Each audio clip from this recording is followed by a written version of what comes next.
What I really want you to know is, What I really want you to know is. what I really want you to know What I really want you to know is. what I really want you to know is, What I really want you to know is. what I really want you to know is, I keep trying. Hey kid, never stop running. Breakbeat, a dream that's coming on. But I don't have sex. I used to be stone. I was stone. I was never stoned. I fucked everyone. Everyone fucked me. That too. I was pure. When I got to college, I experienced oral sex and masturbation for the first time. And I finally got to know what a damn orgasm was. I'm a switch, and I like sex. Top or bottom. I needed a woman. I needed to be seen, to feel wanted, important, appreciated. As who I really am. I want that. How could I make love as a woman when I was mostly a man? Or make love to a woman who doesn't want you to be a man. Don't touch me like I'm someone. Who I will never be. Touch me. Lie with me. On me. Under me. I want you. I always want you. I had sex with men. I couldn't. I can't. I don't. I need a woman. I needed trans men. I needed someone who never made me exotic. I needed someone for whom I would I'd never be be chocolate. SEX. Well, when it comes to sex, I really like to play. No, stop it. Melanie? Let's pretend I'm someone else. But I want to feel you. And then you're not there. Then touch me like everything that has happened to me has really happened to me. That much tenderness. This body that was born. This body. that remembers. Every comment. Every rape. Every love.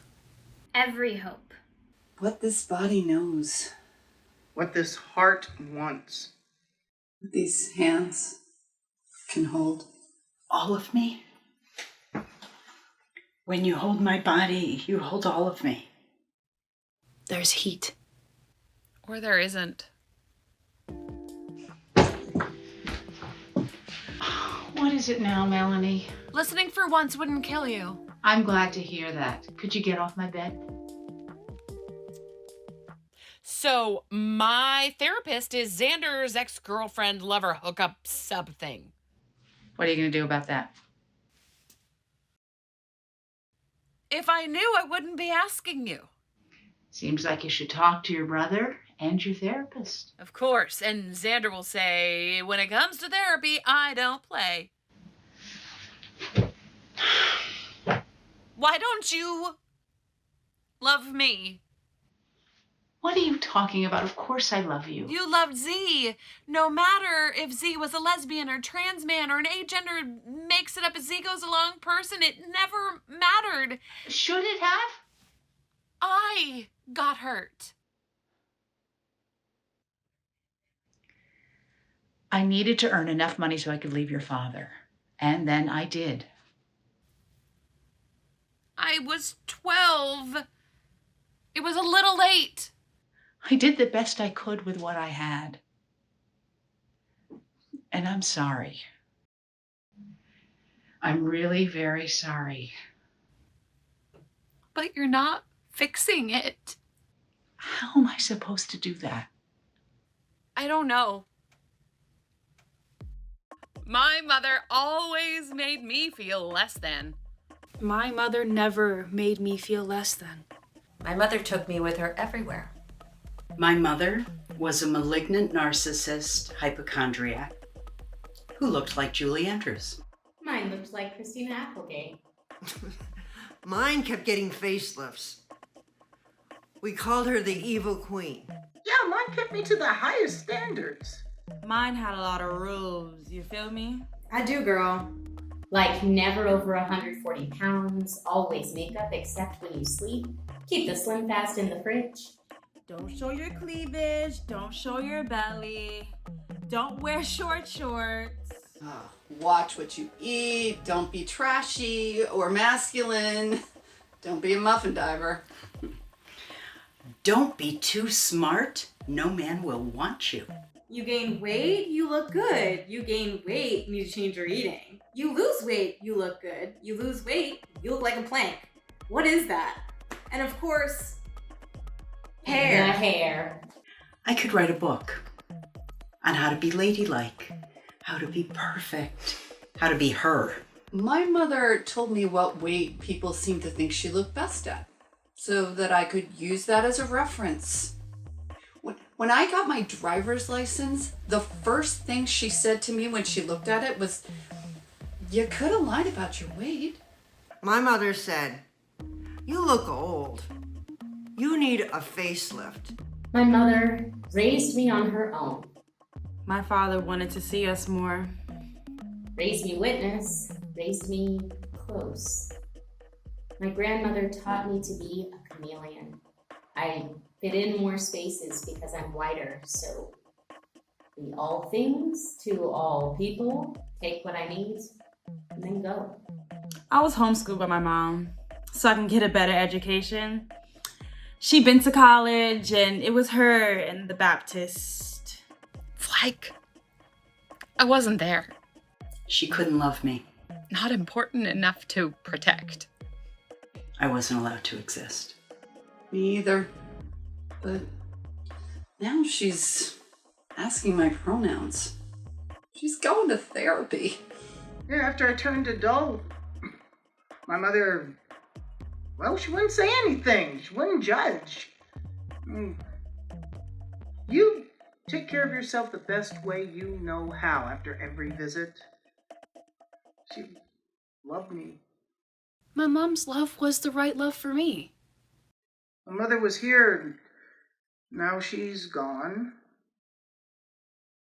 My mother's all the way gone.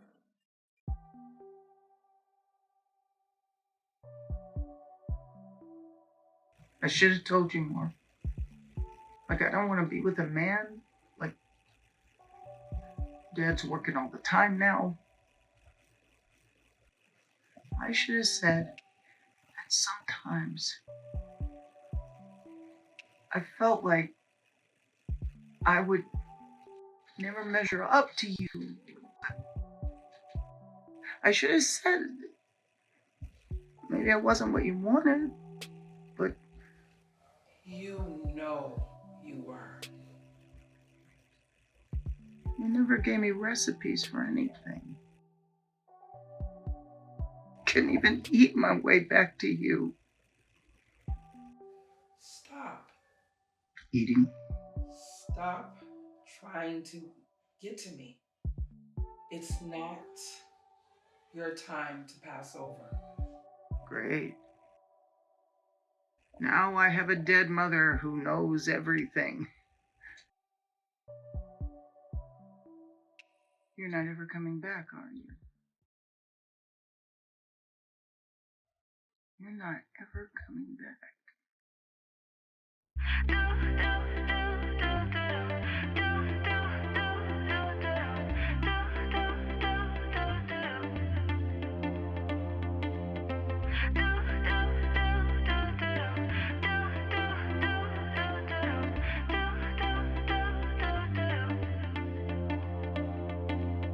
Hey kid, never stop running.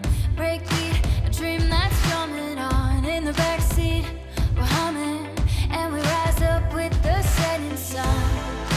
Climbing to see the view, right on the edge with you. And not afraid to fall. Here's to the ones who always find a way through the unknown. 'Cause we're willing to try. My mother was beautiful, statuesque, and brilliant. Appearances were everything to her, and she was always impeccably dressed. To the world, she was perfect. To her daughters, she demanded that we were perfect in the way we behaved and the way we dressed. We called her the queen, sometimes the evil queen. Mother had me when she was very young.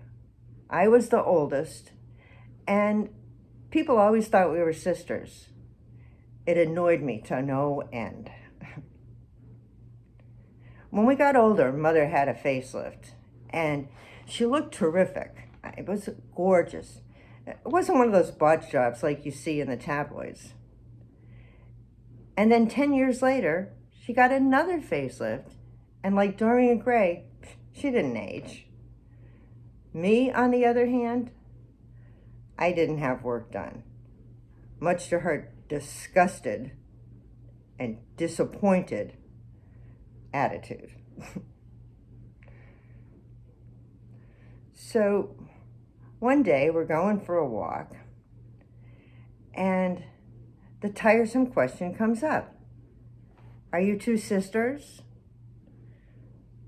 No, I said, we're mother and daughter. And the guy innocently says, well, which one of you is the mother? And my mother smiles sweetly, and she goes, oh, I am. And then she turns to me and gives her a little narcissistic smirk. I wither inside. I had been very ill, and I lost a lot of weight, about 40 pounds. Mother didn't care that I'd been ill, but she was thrilled that I lost weight because clothes looked good on me. So we're going out to lunch, my mother and my sister Pauline, who's very Rubenesque and doesn't quite fit into my mother's perfect idea of perfection. So we're out to lunch. Pauline and I are sitting on one side, and my mother is on her throne on the other side. And she takes a long, long look at me, and she says, Hope, you are looking really old. She goes, you need a facelift. And then, without missing a beat, she turns and she says, even Pauline looks better than you.